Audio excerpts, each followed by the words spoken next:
For look, I am creating new heavens and a new earth, and the former things will not be called to mind, nor will they come up into the heart. The righteous will possess the earth,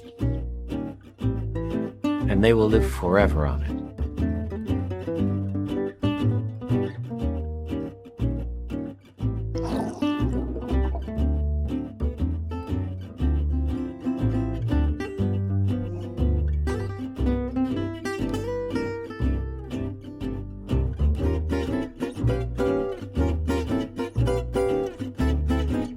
He will swallow up death forever. And the sovereign Lord Jehovah will wipe away the tears from all faces.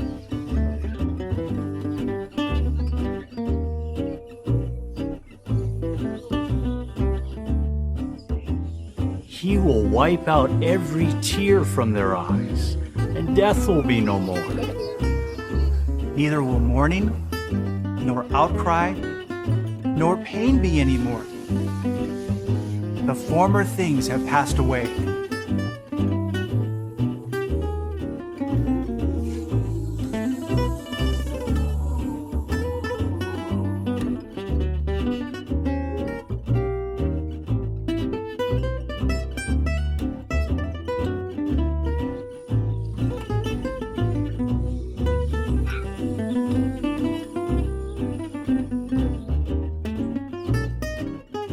At that time, the eyes of the blind will be opened, and the ears of the deaf will be unstopped.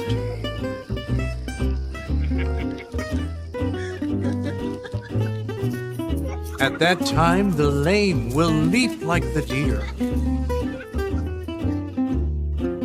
and the tongue of the speechless will shout for joy.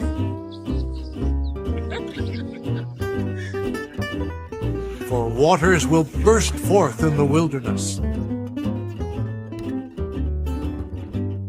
and streams in the desert plain.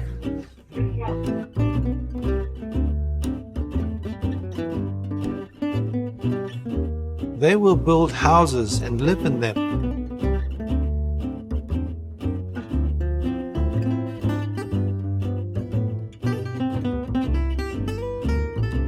And they will plant vineyards and eat their fruitage.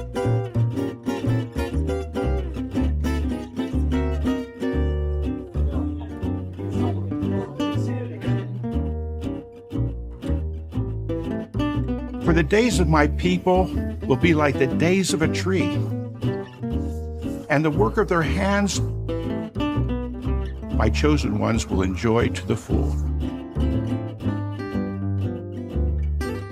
But the meek will possess the earth, and they will find exquisite delight in the abundance of peace. Well, you'll be pleased to know that that's the end of the documentary Jehovah Guides Us in the Way of Peace. We've been given this rousing finale all about the paradise and how brilliant everything's going to be. We've had scriptures read to us from the Bible, mostly taken from restorationist verses in the Old Testament, which were all meant as metaphor and hyperbole. If the Jewish people were to do everything expected of them, if they were to follow the law, if they were to behave themselves and not be naughty, everything would be brilliant.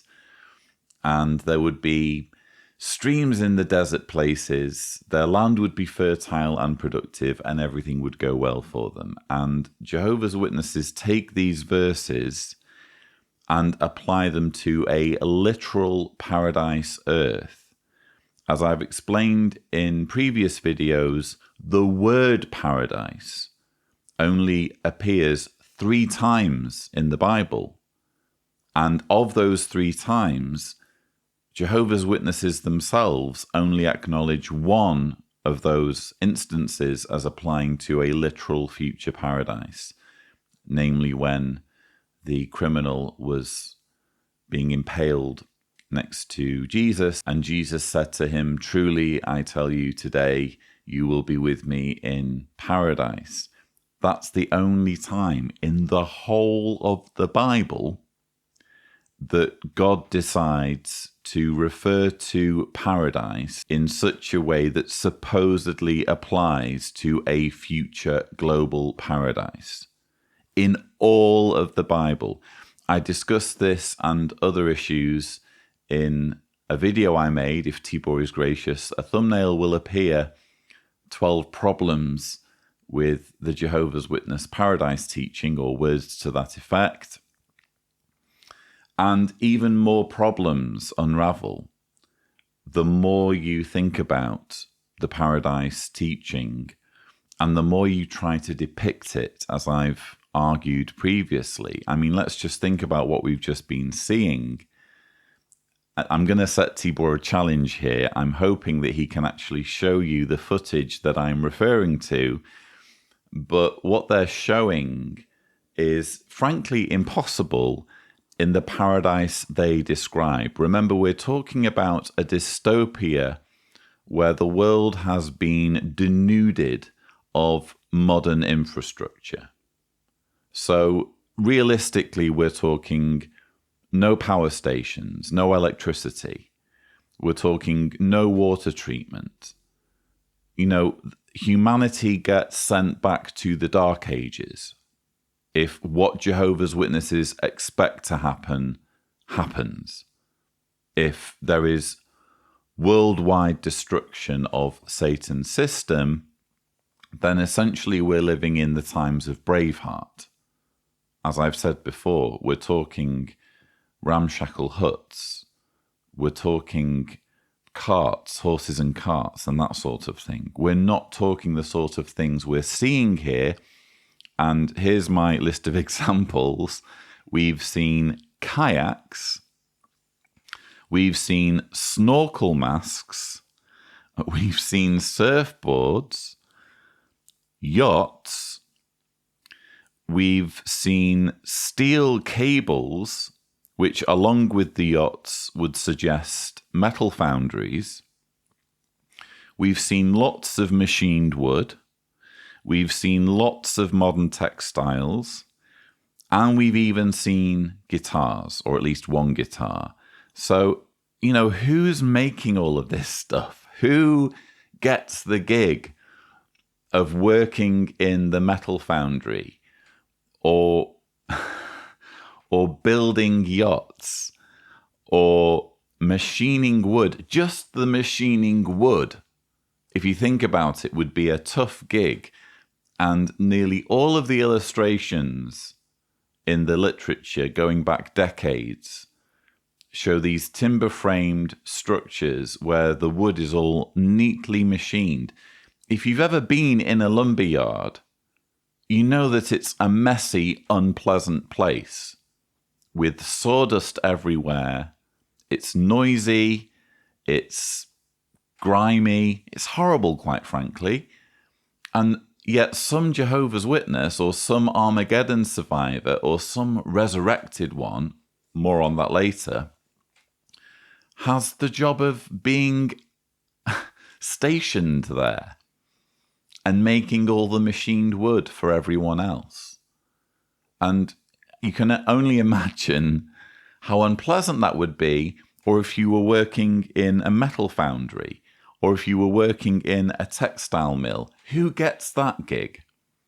And then what really irritates me is they're showing in these shots, which appear to be stock footage, which, if you think about it, is quite hypocritical, because the stock footage in many cases will be of worldly people, of people who are not Jehovah's Witnesses. So they're showing stock footage of non-Jehovah's Witnesses enjoying a paradise. These people, in some cases who they're showing, can expect to die at Armageddon if they don't become Jehovah's Witnesses. And yet they're being included in this sequence of footage because it's cheaper for the organization to just drag in a bit of stock footage. And don't get me wrong, I use stock footage, but at least when I show stock footage, I'm not simultaneously praying the death of people who appear in that stock footage.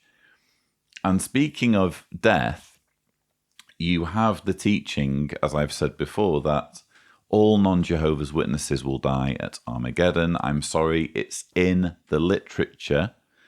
If you're watching this as a Jehovah's Witness and you think I'm exaggerating, a caption will flash up. I'll give Tibor the actual reference where it says very clearly that you need to be baptized in order to survive Armageddon. So that's no exaggeration.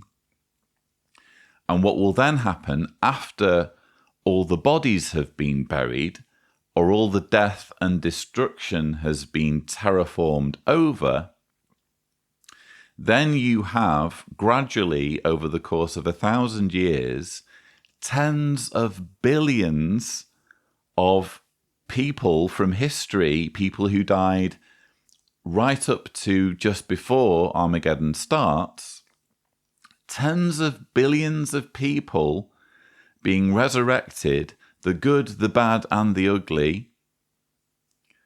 Genghis Khan, Vlad the Impaler, Joseph Stalin, Osama bin Laden, you name it. They're all going to pop up back into existence because they deserve a second chance. This is the teaching. I'm not exaggerating.